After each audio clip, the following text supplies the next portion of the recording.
And welcome. This is Peter Winnick. I'm the founder and CEO of Thought Leadership Leverage, and you're joining us on Leveraging Thought Leadership, the LinkedIn Live edition. So here we are. Let me introduce to you my two guests, and then we'll dive right in. So two guests today. So my first guest is an old friend, Nadia Bilchik. Nadia and I have known each other, I think, about 15 years. She's the president of Greater Impact Communication. She's anchored and hosted a bunch of feature programs on CNN. She's an author. She's a speaker. She's a presenter. And then my other guest is Jim Kerr, who's a superb presenter. He's written multiple books. He's a consultant. He's an advisor. He's a coach. And instead of spending half the show telling you how great these two are, let's just dive in. So welcome, Nadia. Welcome, Jim. And you two know each other, so that should give us a little help on the chemistry side. Yes, I was just saying how wonderful this is. Instead of having coffee at Starbucks, here we are on LinkedIn Live. Yeah, exactly.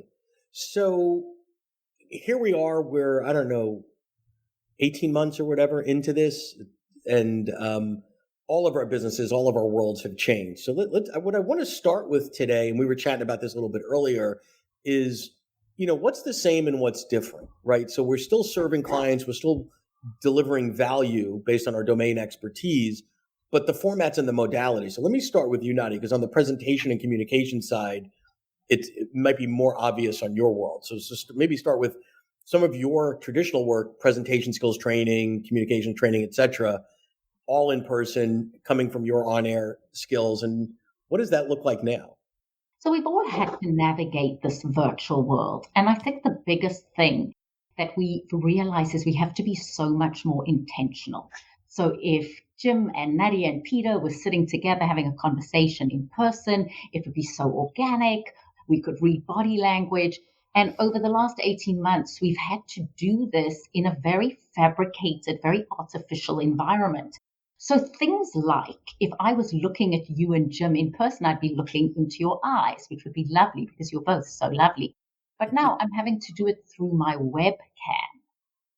And I want to look at Peter and I want to look at Jim, but the way that I'm doing it is looking with the middle of my eye parallel into my camera so that it looks that I'm looking at you. That's not natural.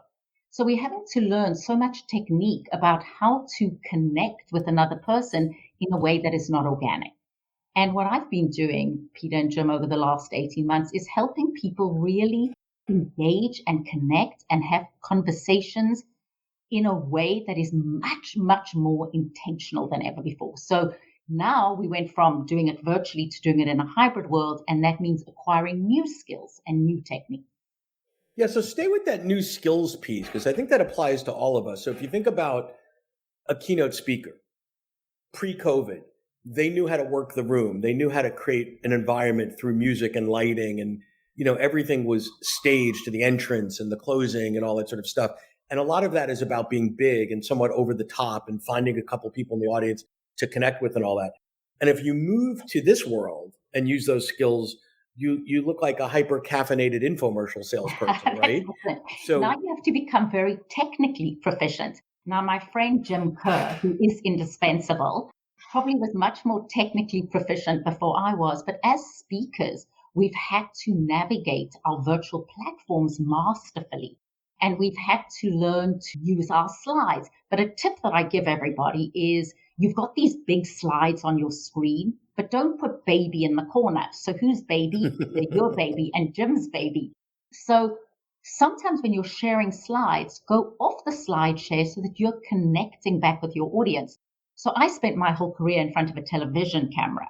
Now having to do it via webcam, we're having to acquire new skills. And you said it, Pete, when you speak to Jim shortly, and I'm excited to hear from him, Jim is not going to do a large performance because you're this close to the camera. So your whole voice modulation and the way you talk is totally different than if you're commanding on a large stage. Yeah, exactly.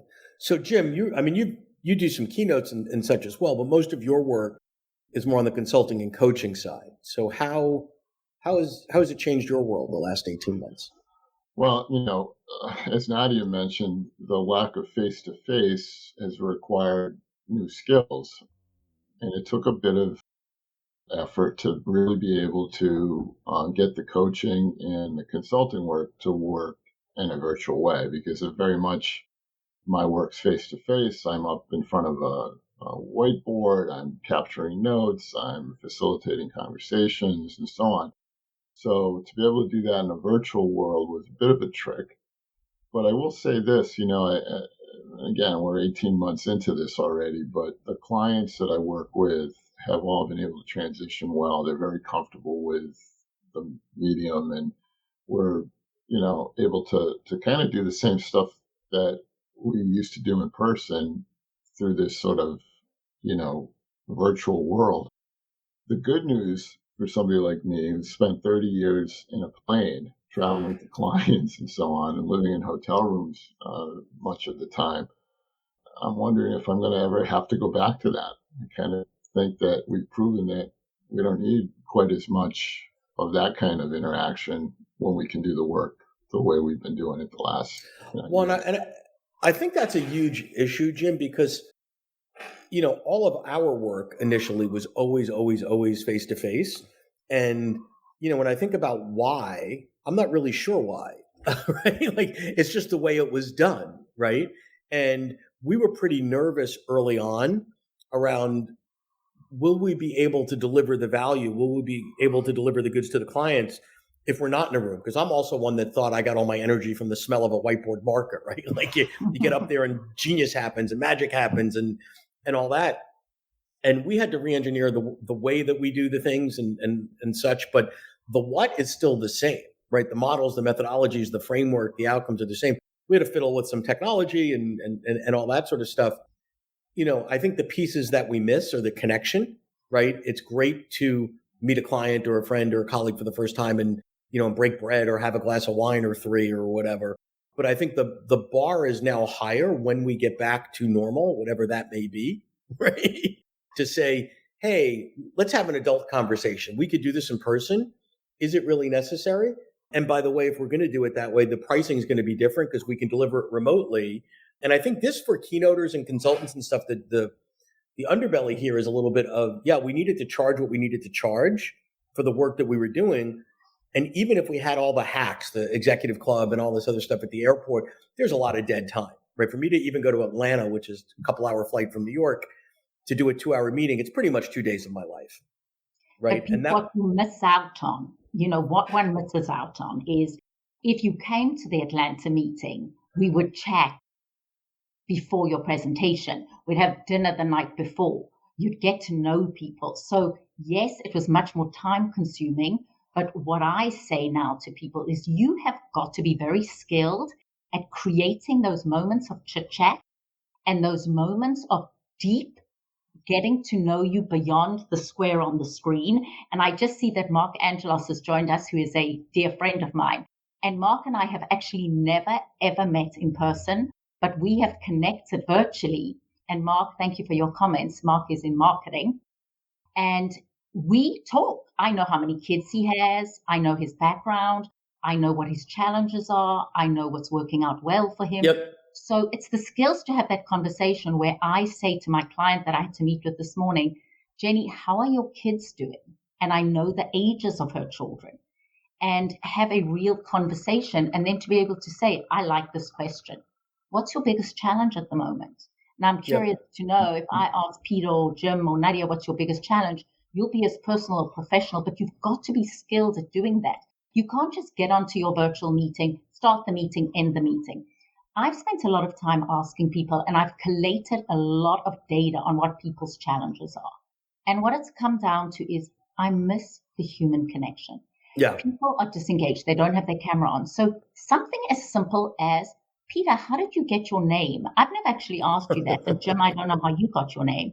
But asking people that in a team meeting, something that helps us build a bond, something that helps us go beyond just the business. So stay there for a minute. So your first book, and I'm drawing a blank on the name now. What's on networking? Own your network.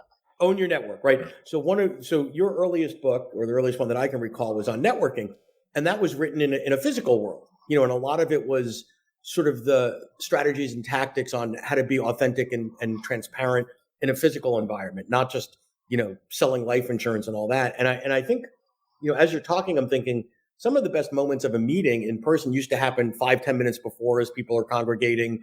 And then as the meeting left, hey, Jim, let's walk down the hall together. You made that good point. Let's go grab a cup of coffee. Absolutely. And the technology, leans towards efficiency. A meeting starts and ends at, starts and it ends and that's it. And there's none of that time. I think from a networking perspective, we have to create and schedule those opportunities to just reach out and say, hey, Nadia, and you and I do this, Nadia, right? So we haven't talked in a while. Let's do a catch-up call for 10 minutes. Well, what's the agenda? I don't know. It's easy for us because we are natural connectors. Now, you, Peter, and I are both fast-paced and outspoken.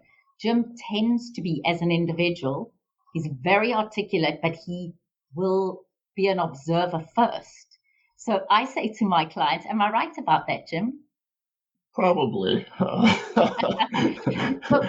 probably would not have characterized myself that way naturally, but I think it's probably true. The biggest thing for me is to make sure that when I'm interacting with someone in this virtual world, that it matters, that I'm bringing something to the table that is going to help them, get better at what they do. I mean, that's my job as an advisor. Whether I'm coaching or consulting, it's all about trying to make somebody better.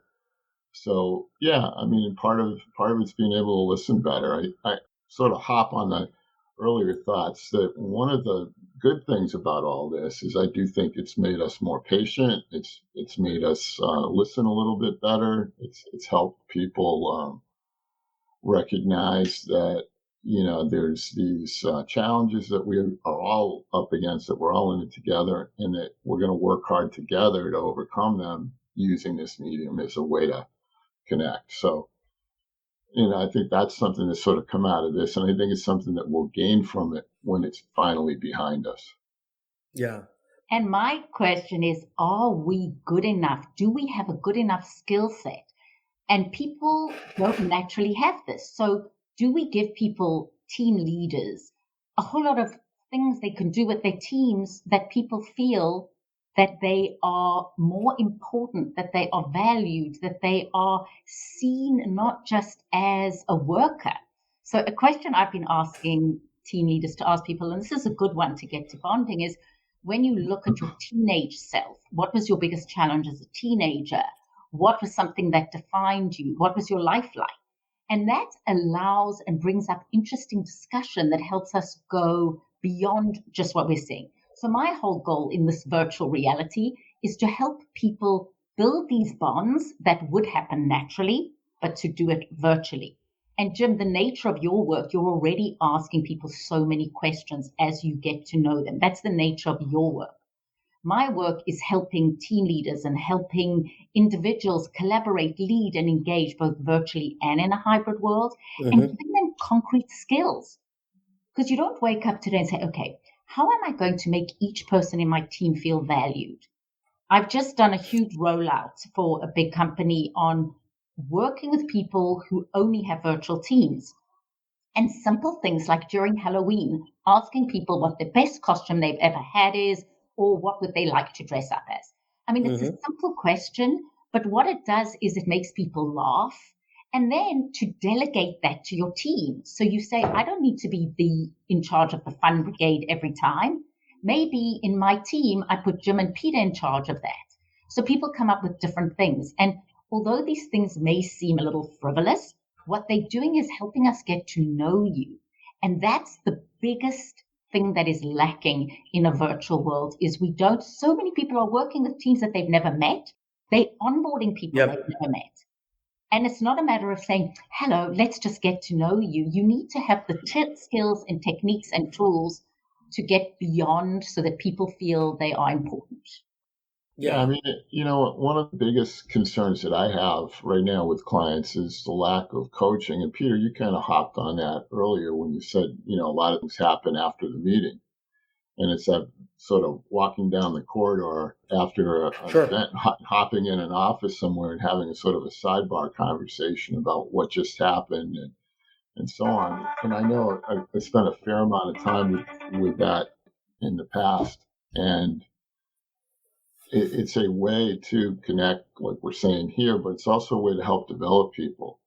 And what I'm concerned about is I think we've lost that ability for people to mentor folks in this virtual world, because it's hard to Yep. double back afterwards and have that conversation, have that sidebar conversation that we used to be able to do in person very easily.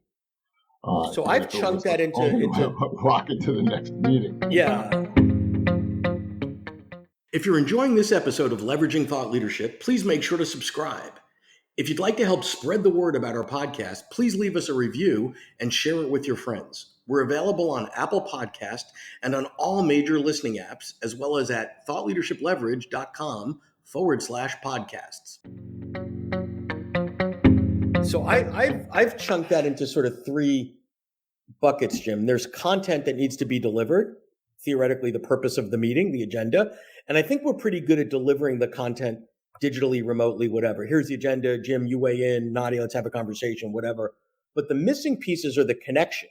So we might be on 5 different Zooms together a week, but we might not feel connected, right? Mhm. And then the going deeper than the connection is the community. And I think those things were to some degree organic or byproducts or outcome, sort of unintended outcomes of the physicality of being in a same place. And we need to figure out how to be deliberate about that. That's So I it. think, yeah, Intentional communication. Yeah. I just worked with a client this morning, and that's the workshop we're delivering in February, which is intentional communication in a hybrid world, engaging, leading, collaborating. yep, Because a year ago, it was maximizing your virtual presence. And I was spending lots of time telling people, have your light in front of you, not a window behind you so that you look like a cardboard cutout, or like you're in the witness protection program. Look into the camera. It's actually amazing, though, that even 18 months later, I still work with teams who don't realize the importance of looking into a camera while they're talking. That is synonymous with looking at you. They still look down at the person who's speaking. They haven't navigated how to raise their computer. All of those little things that you would expect by now people have done. Still, Well, let me ask you this, Nadia, because this is more in your wheelhouse, but feel free to weigh in, Jim. Everybody's talking about Zoom fatigue, right? So every Zoom that I do, unless there's a technical or something, and almost every call I do today is Zoom, the camera's on, right? And I find it wonderful, right? There's connection, there's whatever. When I'm on a phone call with someone now, I always feel like, I'm watching a black and white movie, or the sounds like it's missing an element. amazing. But there are organizations that are now putting in new protocols or norms or whatever. It's, this is a camera optional meeting. And when I hear that, I mean, that means I've given you permission to not pay attention, to check your emails, to be mildly disengaged, to have this on as sort of the Christmas music and Starbucks in the background. So I'm not saying Zoom fatigue's not real, but I think some of the way that we're processing that, I mean, if the fatigue is, wow, I'm not used to paying attention, that's one problem. So what are you guys seeing there? Nadia, maybe if you want to jump in on that first, see what the norms are and sort of the Zoom fatigue. So my thought always is, where possible, have your camera on. But I do understand that companies are saying, if it's a quick meeting, we can do a call because people are getting exhausted. But again, set the guidelines. If everyone's expected to be on camera, unless you have a good reason not to, say, unfortunately, I can't today. I'm also very careful about how I phrase that. When I do sessions, I say preferably with your camera on, because I'd rather you attend than don't attend because you were self-conscious or there was an issue or there was something going on. So I'm very honoring. I also tell leaders not to chastise people if they don't have their cameras on. So, for example, guys, we're really hoping, this is the protocol, have your cameras on. But if somebody repeatedly doesn't have their camera on, I would ask why. But you don't want to make people feel like they're naughty school children if they don't. And yes, Yeah. It does take more energy. If you are doing a call, though, say to people, guys, I know we're not on camera, we're doing this call, but please, I need your full attention. We're keeping this brief. I am going to be calling on you, because we know that people's tendency to multitask if they're not on camera is greater. And at the end of the day, all of our roles, we're trying to drive engagement and participation. And are we doing that as skillfully as we can? And what would you say, Jim? What would you add to that? Well, I guess I'm going to take the other side on it. I've got a client right now that I work with regularly, on a daily basis, that really doesn't want people on camera. They don't care about it. They didn't issue cameras. They kind of feel like it doesn't really matter as long as we can share content. So we'll have 20 people on a phone call, and there'll be a presentation being made, and people are watching the screen and looking at the content on the screen and what have you, but no one's seeing each other. And I agree with you. I think there is, people can drift off. They can, in fact, I've had this happen many times. You'd call on somebody, "Hey, Bill, what do you think of this?" And Bill's not there. Yeah. His name shows up in the list of attendees, but he's physically not there. And oh, sorry, I was, So there's definitely something lost with that approach to it. But I'd say, at least in regard to this client, we're getting the work done. It's Yep. not optimal, but it's the way it is. And, I think people. Well, their meetings might have been awful meetings before where it was culturally acceptable to have a device open, or, I think it depends on what was the standard protocol and level of respect at a traditional meeting. There are meetings that 40 people are in and 37 of them are going, "I don't know why I'm here." Right. So, yeah. I mean, I think, like, and they've been a client for a very long time, and certainly the quality of the meeting differs from meeting to meeting. But yeah, we've lost something for sure with this, and I watch people like Nadia and the great advice and training that she provides as being really important stuff. And in fact, I've tried to incorporate some of that with my, conversations in this virtual world and so on. So there's something to be said for the value of taking that extra few steps to make it, as good as it possibly can be, and to connect as well as we possibly can, given the situation that we're all in. yeah. One of my best stories is, I had a client, top HR person, Fortune 500 company, and I get a note from her assistant, "This will be no cameras. This will be no cameras." So I wake up very early one morning, stumble into my office, not looking like I am now, no makeup, hair, whatever, literally in my pajama top. And I switch on the Zoom, and there she is, fully made up, perfect lighting, looking amazing with her camera on. And it was one of those moments of going, do I switch my camera on? And, so much of what I teach is, how long does it take to make a first impression? And everything you do and say communicates. And are we using everything we can to come across as the best version of ourselves? And there I am in my pajama top that says crush. And I decided in that moment that I should put my camera on. And anyway, we sort of laughed about it afterwards, but it was one of those moments that I thought, this is going to be, and so much of what I teach is virtual presence, and there I am. But it was that moment of making a decision of the camera on, if she's got her camera on and she's the potential client. So But there's some good stories of what's happened and what hasn't happened, and moments that have gone wrong in this virtual world. But one thing is, again, you said that the level of just transparency and vulnerability and being okay if the dog barks. I had a moment where I thought, my dog doesn't bark during this, and then being able to go, it's okay.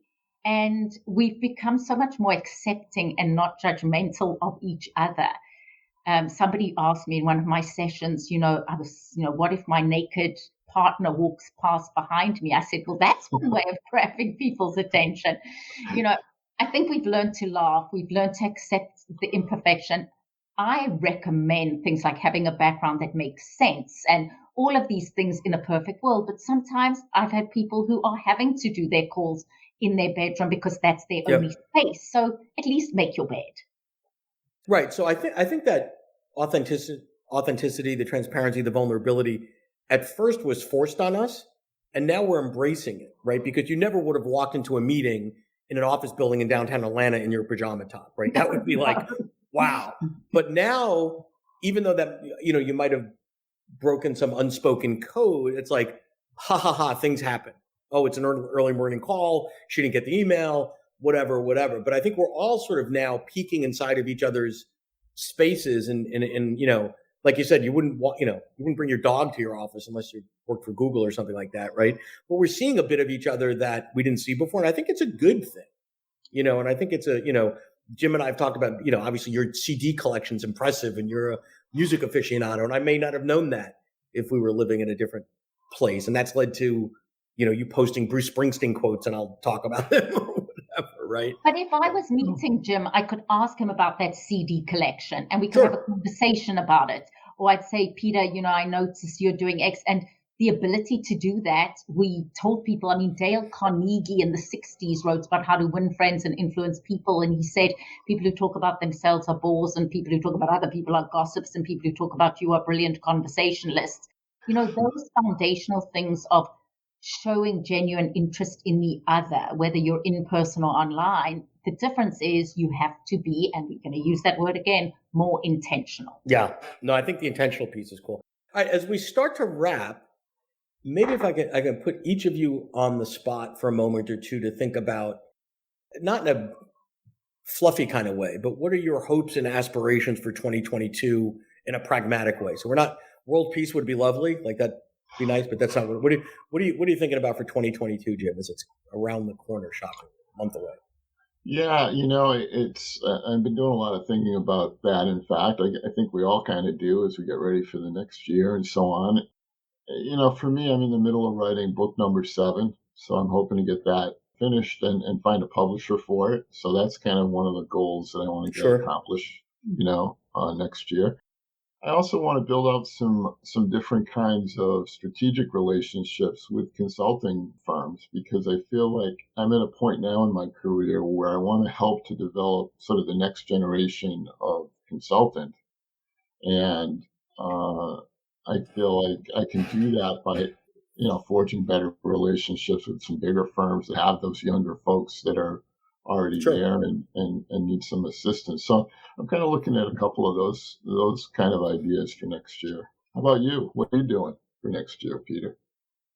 Oh, you boomerang the question. So I think, next year, this year so let me put it this way. I think we're going to do more of what we did this year in a good way. I think we're going to continue to move forward. We launched a new practice area a couple of years working with large organizations as opposed to just the independent authors, speakers, and thought leaders. So we do that. We will always do that. We love doing that. But we found different places that value what we do at different levels. And that's really exciting. We've picked up a handful of marquee clients. I'd like to do a bit more travel. I don't want to go back to 140,000 miles a year. I've come to the realization that if I never achieve executive platinum again, they probably wouldn't have mentioned that at my eulogy, and it wouldn't have been on my tombstone, and I'll just have to pay for upgrades moving forward. And that's okay. So that's that. And then maybe actually getting the opportunity to meet some folks that I've developed great relationships in our community and others over the last 18 months. Like Jim, you and I probably live, an hour and a half, 2 hours from each other. Lunch or dinner would be nice. Cocktails would be better. Right. And Nadia, what about you? What's looking rosy for 2022? First of all, for anybody who happens to be watching this, if you are an aspirational thought leader in an organization, Peter Winnick offers fantastic advice and guidance. And if you haven't read Indispensable, that is the one book of Jim's that I have read, and it is remarkable strategy, and it's about making your product or your business indispensable. So you've got great advice from fantastic consultants who usually charge a lot of money. So thank you both. Good morning. So for me, 2022, I do have a 4th book. It is Ramplify, and it's about ramping up your business and amplifying in 2022. I started it with David Asano in March of 2020. We are finally getting there. And of course, the interviews that I've been doing around it have been remarkable, and things have changed since 2020. So get that out would be fantastic.